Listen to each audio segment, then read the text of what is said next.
PET apresenta Café com Química.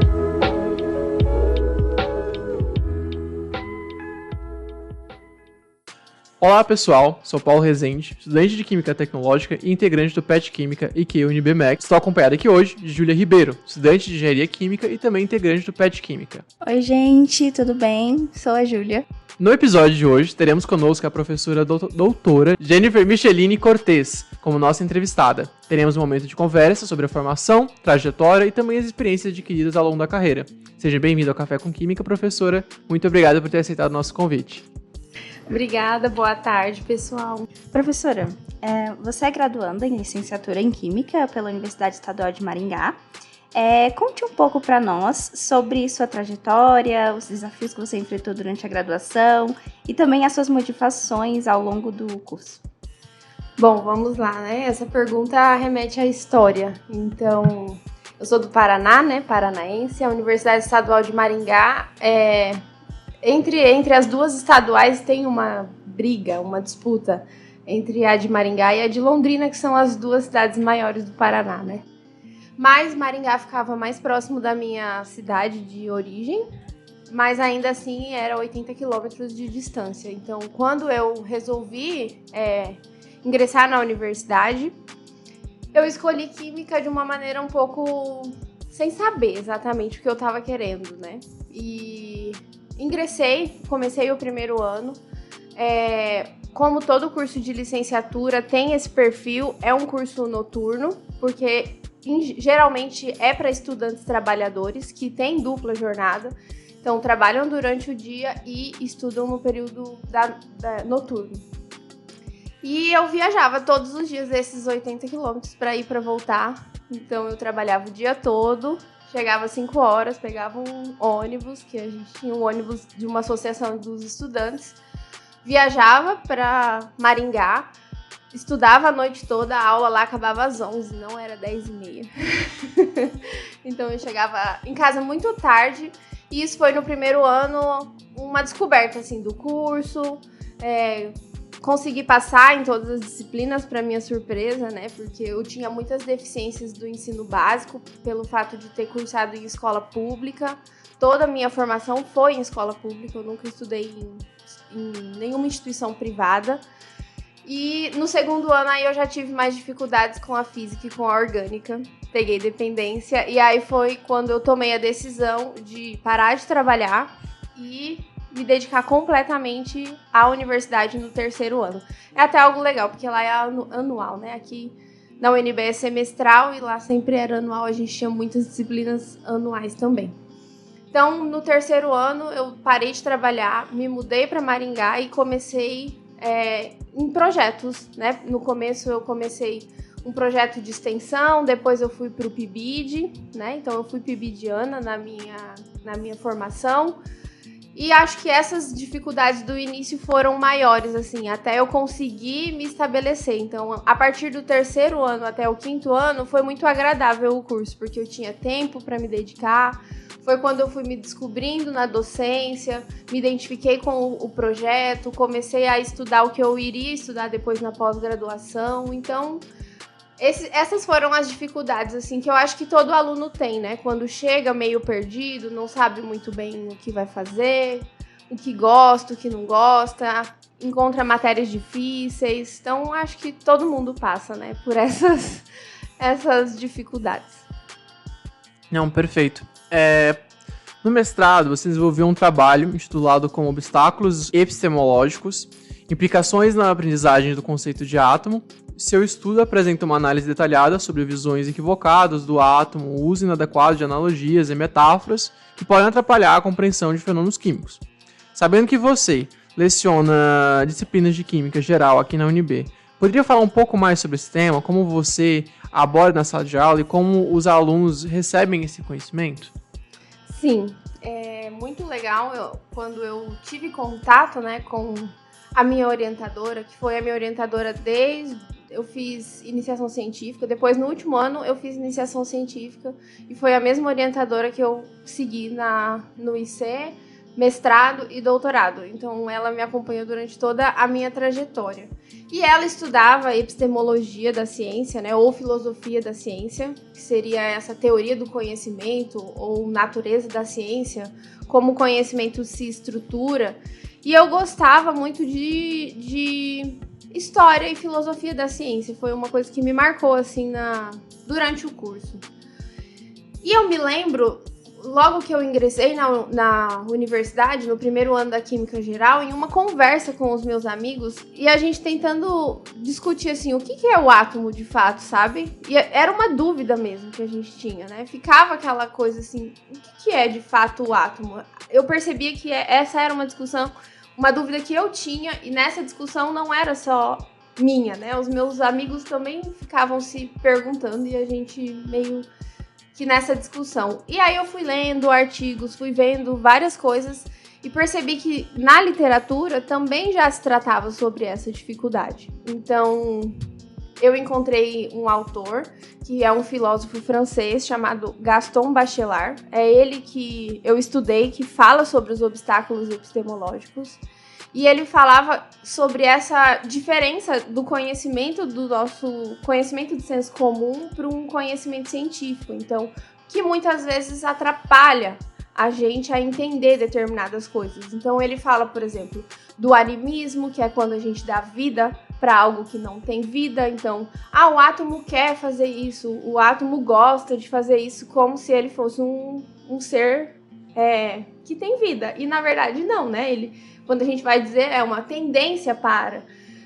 Então, às vezes, a gente usa uma metáfora sobre a bola de bilhar, sobre o pudim de passas, mas o que isso representa? Será que o aluno necessariamente entende que isso é um modelo?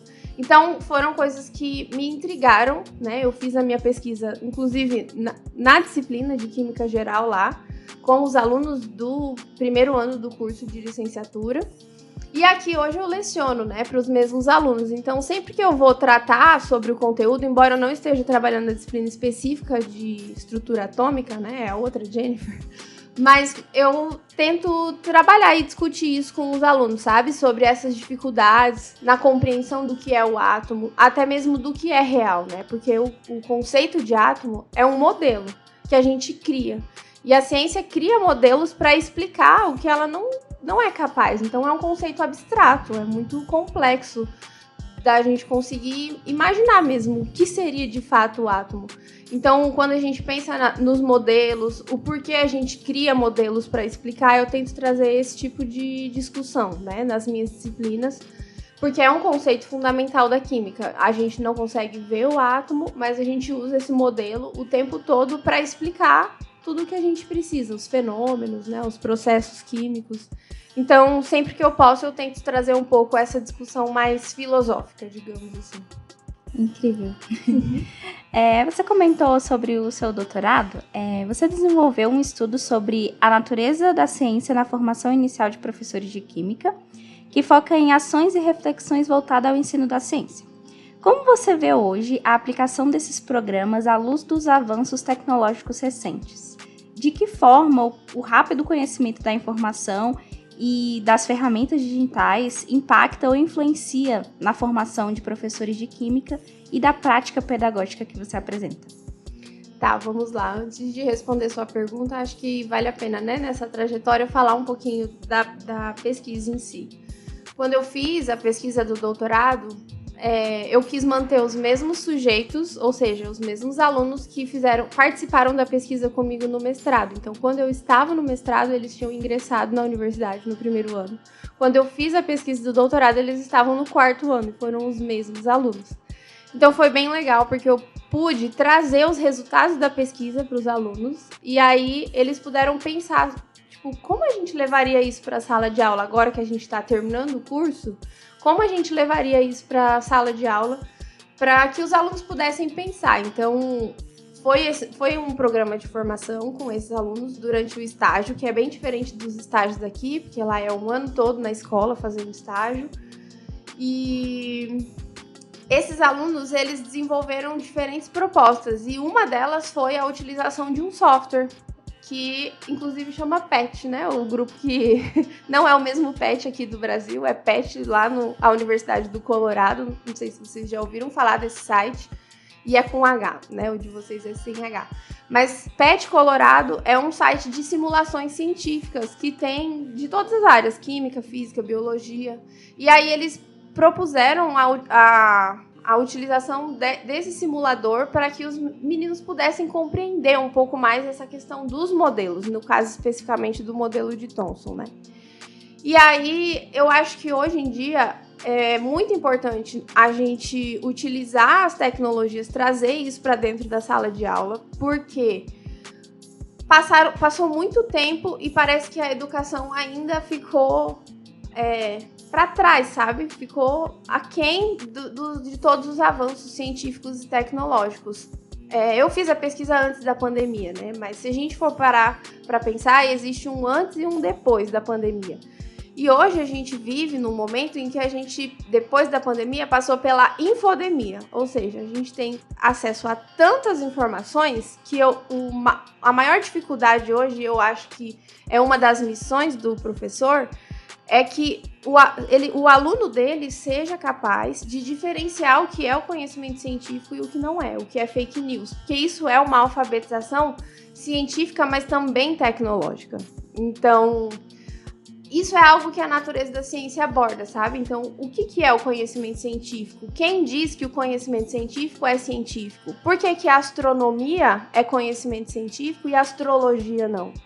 Então, esse tipo de discussão, eu acho que é muito importante na sociedade que a gente está vivendo hoje. E agora ainda mais, né? Com as inteligências artificiais, enfim.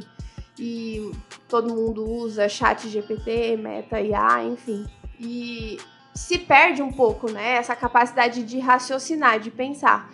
Então, na proposta que a gente desenvolveu no doutorado, a ideia era essa, que a gente não apenas ensine química, mas ensine como é que o conhecimento químico foi estabelecido e é estabelecido, porque até hoje o conhecimento se transforma, né? Ele é mutável. Então, pensar nesses processos de como eles se desenvolveram, isso é não só ensinar a ciência, mas ensinar sobre a ciência. Então, acho que isso é super importante, considerando o contexto que a gente está agora.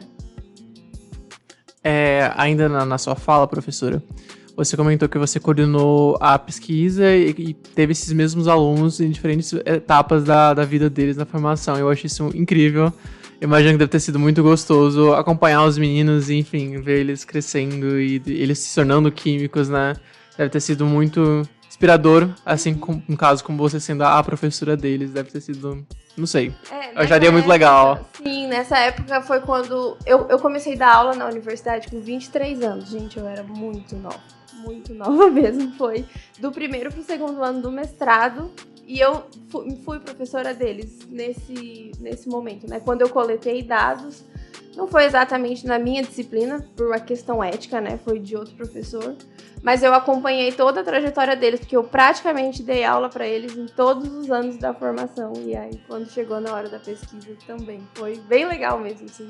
Até hoje eu tenho um carinho, sabe? Por essa turma em específico.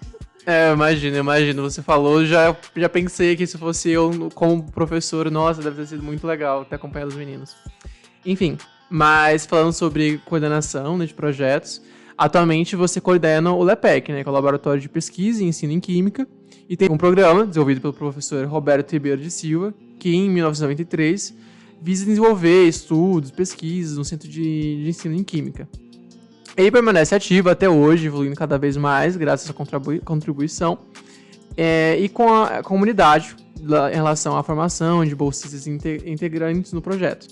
Pode falar um pouco mais sobre esse projeto, de tão importante ele é dentro do Instituto de Química, e do fato, né, que ele recebe aproximadamente 1,5 mil visitantes entre alunos e professores de escolas públicas e privadas de todo o DF e em torno? Sim, posso falar, e é uma alegria, assim, falar sobre isso, porque foi algo que também fez parte da minha formação, né? Na Universidade Estadual de Maringá, a gente tinha um projeto muito parecido com esse, e enquanto aluna, eu fui formada dentro desse contexto de receber escolas para participar de atividades. Quando eu cheguei aqui na UNB, em 2022, né? Eu encontrei com a professora Patrícia Lutens Fernandes Machado, já aposentou, por isso hoje o laboratório está na minha coordenação, mas na época que eu cheguei era coordenado por ela. E eu fiquei muito feliz de encontrar algo parecido com o que eu tinha vivenciado na minha formação e me identificava. E falei, eu quero trabalhar com isso, né? Eu quero continuar esse projeto, que é tão precioso dentro da divisão, porque o professor Bob, né, que é o Roberto Ribeiro da Silva, na década de 90, lá no ICC, naquela salinha embaixo lá, recebia as escolas, recebia os alunos, e ele se aposentou, depois veio a Patrícia, e aí eu cheguei e hoje eu posso dar continuidade a isso, né? Então, é um projeto muito legal, que é um projeto de extensão. A gente tem, na verdade, 2 projetos de extensão de ação contínua, né? Que na UNB funciona assim. Dentro desses 2 projetos, a gente tem 6, agora 5, né? Porque um saiu, 6 estudantes extensionistas que fazem rodar toda essa estrutura. A gente tem também a Raíssa, que é a técnica do laboratório, que nos ajuda, sem ela também não aconteceria, né, todas essas demandas. E todas as terças-feiras à tarde a gente recebe um grupo de 30 estudantes acompanhados de um professor. Eles vêm e passam a tarde aqui. Então tem primordialmente 2 atividades que a gente desenvolve. Ou é uma palestra de divulgação científica, e aí nesse caso a gente trabalha dentro de um tema, por exemplo, o ano passado foi polímeros, esse ano a gente está trabalhando com água. E aí a gente faz alguns experimentos na perspectiva demonstrativa e investigativa. Então, são os lepequianos, né, os alunos extensionistas, que fazem o experimento e os estudantes sentados em U, eles observam e a gente vai discutindo, vai questionando os alunos durante as atividades. Então, essa é a palestra de divulgação científica. E o outro modelo, que a gente já fez também em outro momento, hoje a gente já está com um modelo misto, que é a realização de oficinas, mais parecido com como eu fazia quando eu era aluna da graduação. Que aí, de fato, a gente chegava, dividia os alunos em grupos, e nos grupos eles faziam os experimentos, daí a gente discutia os resultados, então tinha mais esse mão na massa, vamos colocar assim, né? Numa perspectiva mais investigativa. Então, hoje a gente chegou no meio termo, em que a gente faz alguns experimentos demonstrativos e depois os meninos fazem, no final, também um experimento. Então, a gente mesclou a maneira da palestra de divulgação científica, que era como o Bob fazia lá no começo, com a forma das oficinas, que é como eu aprendi. Então, a gente conseguiu chegar em uma forma legal. E a gente tem recebido muitos feedbacks positivos dos alunos, dos professores, né? É bem legal a gente ter esse contato com as escolas, os alunos poderem estar no ambiente da universidade, os nossos alunos extensionistas ter a experiência de aplicar a atividade, então isso também é muito formativo. Tem sido bem gratificante, assim, é um dos projetos que eu mais gosto, mas daqui a pouco eu vou falar de outro, aí eu fico com o coração dividido. Falando um pouco sobre o LEPEC, né, sobre esse projeto, eu sou um pouco suspeita para falar. Na jornada de ciências que a gente teve esse ano, né, eu ajudei na monitoria, né, em uma atividade lá no LEPEC, e eu amei demais. E eu podia ver na cara dos alunos, assim, o quanto eles gostaram, sabe, da atividade. Achei muito interessante. E além do LEPEC, né, você também coordena o PIBIT, Programa de Iniciação à Docência, juntamente com o professor Eduardo. Como você vê as contribuições desses projetos de extensão para a formação de licenciados em Química na Universidade de Brasília? E de que forma esses programas beneficiam a comunidade escolar de ensino básico? Pois é, por isso eu disse que meu coração ia ficar dividido. Porque tem a extensão, que é o LEPEC, e tem o PIBID, que o PIBID, da mesma maneira, também faz parte de quem eu sou como professora desde a minha formação na graduação. Porque o PIBID foi um projeto, uma política pública de formação de professores, lançado pela CAPES, então é um projeto nacional. E ele começou em 2008 aqui em Brasília, mas em 2010 foi expandido para todo o Brasil. E em 2010 era nesse momento em que eu estava no 3º ano da faculdade que eu decidi parar de trabalhar para me dedicar aos estudos. E aí veio essa oportunidade. Vai abrir o PIBID, vai abrir o PIBID. Então foi o projeto onde eu me encontrei como docente. Ali que eu tive as minhas primeiras experiências na sala de aula, na escola. Quando eu me tornei professora, eu sempre continuei trabalhando lá, mas como voluntária, né? Porque eu era substituta ou colaboradora, não sei como se diz aqui exatamente, mas não era professora efetiva. Então, eu continuei trabalhando no PIBID, junto com os outros professores, inúmeras vezes, né? Porque o edital, ele normalmente é de 18 meses. Então, lança um edital, fica 1 ano e meio, aí cancela, aí lança de novo outro. Então, eu tinha acabado de finalizar um ciclo de PIBID lá na Universidade Estadual de Maringá. E quando eu vim para a UNB, a primeira coisa que eu perguntei foi: alguém na Química vai fazer o PIBID?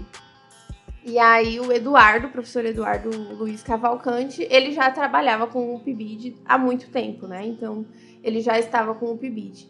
Nessa época, eles dividiram, a CAPES resolveu dividir o projeto em 2. Então, quem estava na primeira metade do curso seria um projeto de iniciação à docência e quem estava na segunda metade do curso seria um projeto de residência pedagógica.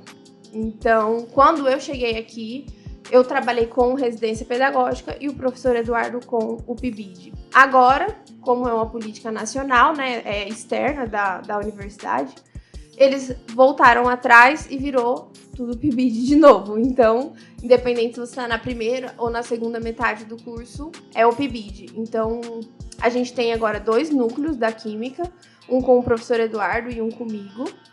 E, para mim, esse projeto, ele é um momento, de fato, de se encontrar dentro da docência, ou não, né? Porque não é para todo mundo. Então, a gente vivencia mais a escola, é um momento mais longo que você vai estar na escola, vai participar das atividades da docência, vai desenvolver atividades que são próprias do professor e ainda assim você está acompanhado por um orientador e por um professor supervisor que já tem muita experiência, né? Os nossos supervisores têm mais de 20 anos de experiência em sala de aula, então é muito legal essa troca, sabe? Que a gente consegue estabelecer entre os alunos que estão começando e os professores que já estão tanto tempo assim em sala de aula. E acho que é legal a gente entender, porque às vezes até essa é uma dúvida dos alunos, né? Atualmente não é considerado como um projeto de extensão, especificamente o PIBID, mas existem ações que a gente desenvolve que podem ser consideradas como extensão. Ele, dentro da área se a gente fosse classificar, né, ensino, pesquisa e extensão, ele estaria mais dentro de um projeto de ensino pelo fato de ser iniciação à docência, como tem a iniciação científica, que aí está mais voltado para pesquisa.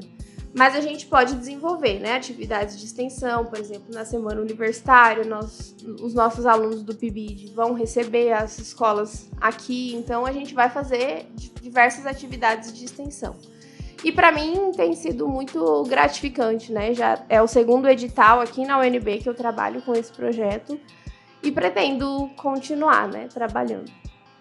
Muito legal. E até, falando da sua fala, professora, você comentou que o pessoal, durante o PIBID, se descobre ou não na docência, na licenciatura, né?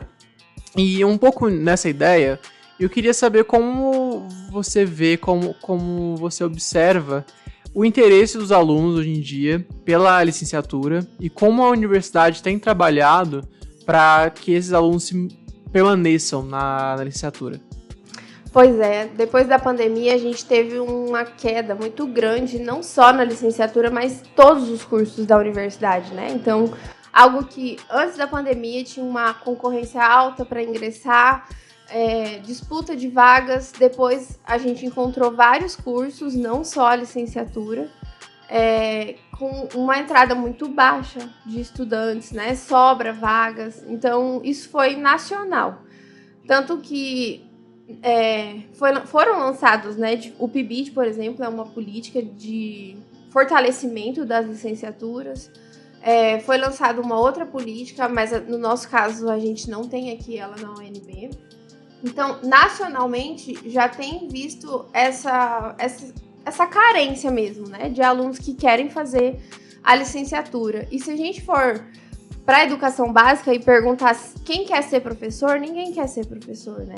Então, é baixa a quantidade de alunos. Então, isso é algo que o nosso projeto de extensão, por exemplo, tem também esse papel de quando os alunos vêm para cá, visitam, conhecem, eles falam, nossa, acho que isso pode ser legal, isso pode ser uma oportunidade, né? Quando a gente tem amostra de cursos na semana universitária, para entender o que a gente faz, né? O que a gente trabalha.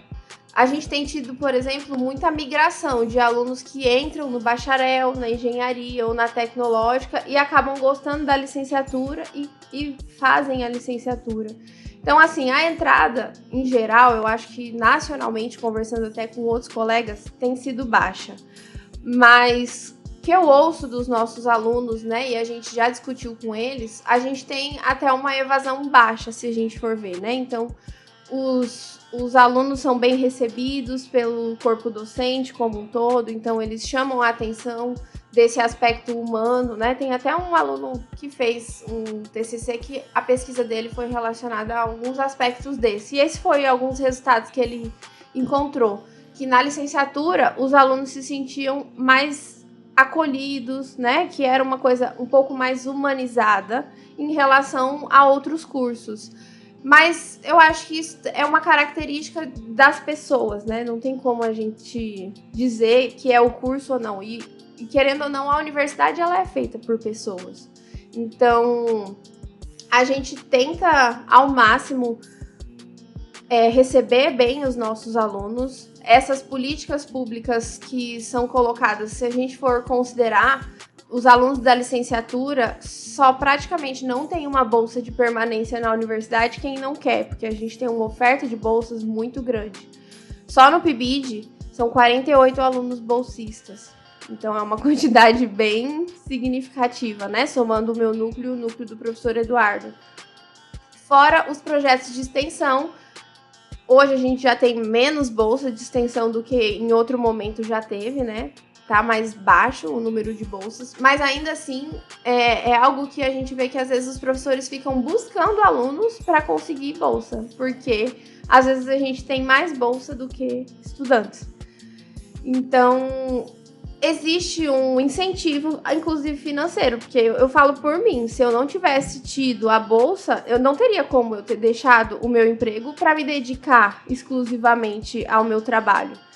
Então, a universidade. Então, é importante, né? São todas questões que fazem a gente querer ser professor. Então, a valorização da carreira docente, a valorização em concursos, isso é um problema muito estrutural, né? Porque não se faz concurso público e aí tem que sempre trabalhar como temporário e aí você tem que estar sempre fazendo uma prova. Isso dá uma instabilidade profissional, né? Para quem está começando ali o início de carreira. Embora aqui no Distrito Federal, da experiência que eu tenho assim, e vendo os nossos alunos, praticamente todos os alunos que se formaram, eles já estavam encaminhados para o mercado de trabalho. Não era nem sempre a melhor condição, mas eu acho que isso é uma coisa determinante, né? Você saber que você vai estudar, que você vai se formar e quando você se formar você tem um bom emprego, você vai ter um retorno daquilo que você se dedicou. Então, acho que essas são características importantes, sabe? Para incentivar, receber bem os alunos, ter políticas de permanência e ele saber que quando ele se formar, ele vai poder ter um local de trabalho. Certo. Você comentou sobre o projeto de extensão. A gente sabe que você é coordenadora do projeto de extensão Ação Contínua, chamado Consciência na Educação, né? Projeto criado em 2024 pela professora Patrícia, também da Divisão de Ensino de Química aqui da UNB. Você pode nos falar um pouco sobre sua visão do projeto e como tem sido dar continuidade a ele? Bom, como eu tinha mencionado, o LEPEC, ele funciona por meio de 2 PEACs, né? O Integração Universidade-Escola, que é esse mais antigo do Bob, em que a ideia desse projeto é receber os alunos aqui, e o outro projeto é o Consciência na Educação. Quando ele foi desenvolvido, a ideia era que os extensionistas iriam para a escola trabalhar com questões educação ambiental, questões da ciência, da tecnologia, sociedade e ambiente, né, que é uma perspectiva que a gente estuda, que se chama CTS ou CTSA. Então, essa era a diferenciação entre os dois. No Integração, as escolas vinham, no Consciência, os alunos iam para a escola. Quando chegou a pandemia, acabou tudo, né? Não acabou tudo, porque aí surgiu o Instagram do LEPEC. Então, os bolsistas dos 2 projetos resolveram criar o Instagram, que é o @lepec_UNB, né? Já fazendo a propaganda. E aí, eles começaram a fazer vídeos dos experimentos, entrevistas com pessoas, algo parecido com o que vocês estão fazendo, para colocar nesse Instagram. E depois que passou o período da pandemia, que voltou, a gente passou a unificar as atividades dos 2 projetos e nos 2 a gente recebe alunos aqui. Mas a diferença desse é que a gente sempre tenta pegar uma pegada mais ambiental. Então, por exemplo, quando nós trabalhamos no ano passado com polímeros, a gente falou sobre os bioplásticos, né? E a produção de plástico a partir da cana-de-açúcar, enfim. Usar uma matriz energética melhor, né? Ao invés do petróleo e outros derivados. Então, a gente sempre tenta pegar algo nessa perspectiva mais de conscientização ambiental. Por isso que o nome é consciência, né? Então, com a consciência de que eu entendo sobre o que está sendo vivenciado. Agora, a gente está trabalhando sobre o tema água.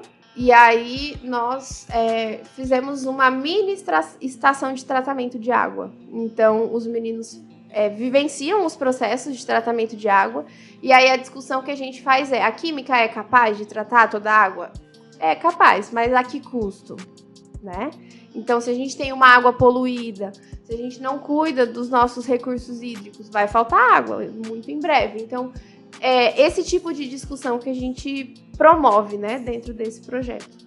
Muito interessante. E para finalizar, professora, com esse grande portfólio que a senhora tem, esse currículo muito grande de projetos que você já fez e está fazendo dentro da universidade, eu gostaria de saber se você tem pode nos contar, no caso, se tem algum plano para os próximos anos, se existe alguma área que você pretende investir mais nessa parte de conhecimento e esforço, e dar a prévia para os nossos ouvintes e talvez até convidá-los a participar no futuro. Bom, quando eu ingressei aqui, eu tinha 2 coisas principais, né? Além da graduação, que eu gostaria de trabalhar, que era o PIBID e a extensão, e eu já tenho trabalhado nelas. Tem meu coração e com certeza eu vou continuar a trabalhar com isso. Então, quem tiver vontade de fazer parte do LEPEC, todos os anos tem uma seleção de alunos e a gente forma uma nova equipe, prepara um material, cada ano a gente escolhe uma temática diferente e começa a receber as escolas. Então, esse é um projeto que com certeza futuramente continuará. O PIBID, esse edital vai até dezembro de 2026, então a gente ainda tem mais o ano que vem todo nele. E aí, possivelmente, eu renove também nas próximas edições, embora agora há uma possibilidade dele se tornar uma política de formação contínua, sem ter os editais de 18 meses e quase que ficar sem renovação, né? Vamos colocar assim. Então, pretendo continuar no PIBID também. E a única coisa que eu ainda não entrei, né? E sou muito cobrada, assim, pelos meus alunos, que eles terminam a graduação e falam: professor, eu quero fazer mestrado, eu quero fazer doutorado e eu quero fazer com você. E como eu me envolvo em muitas coisas da graduação, né, do ensino mesmo, eu ainda não ingressei na pós-graduação. Então, esse é um projeto que, para o ano que vem, eu pretendo, né, ingressar no programa de pós-graduação em ensino de ciências, que é o PPG-EDU, que não é o PPG-Q, né? Então, a gente tem aqui no Instituto de Química um programa que é sediado, né, no Instituto de Química, um programa específico do ensino, embora ele seja da química, da biologia, da física, então ele engloba a área de ciências como um todo, mas ele é sediado aqui, tanto como o PPGQ. E aí eu pretendo ingressar na pesquisa, e na pesquisa eu gostaria de trabalhar, além dos temas que eu já trabalho, que é a experimentação, né, por conta do LEPEC, e a formação de professores, por conta do PIBID, voltar um pouquinho para as questões que eu estudei no mestrado e no doutorado, que é a História e Filosofia da Ciência. Então, eu já oriento, né, alguns alunos de TCC que fazem pesquisa com História e Filosofia da Ciência, e pretendo dar continuidade com isso na pesquisa. Muito interessante saber quais são os seus próximos planos. Então, muito obrigada, professora Jennifer, pela sua participação e por ter compartilhado um pouco mais sobre sua carreira e história. Foi extremamente proveitoso para nós e acreditamos que para aqueles que escutam também tenha sido. A gente fica por aqui. Mais notícias sobre o podcast Café com Química e também sobre as outras atividades do PET Química e que o UNB-MEC pode ser encontradas no nosso Instagram, @petquimicaunb, e nosso site petquimica.ik.unb.br. Obrigada por ouvir nosso podcast de hoje. Até a próxima. Este episódio foi feito com a participação de Paulo Rezende e Júlia Ribeiro como entrevistadores, Antônio Monteiro como editor e Ato Silva como roteirista. Mediador, também gostaríamos de dar nossos agradecimentos ao Ministério da Educação por meio da Secretaria de Educação Superior e ao Fundo Nacional de Desenvolvimento da Educação, FNDE, além do Instituto de Química da Universidade de Brasília.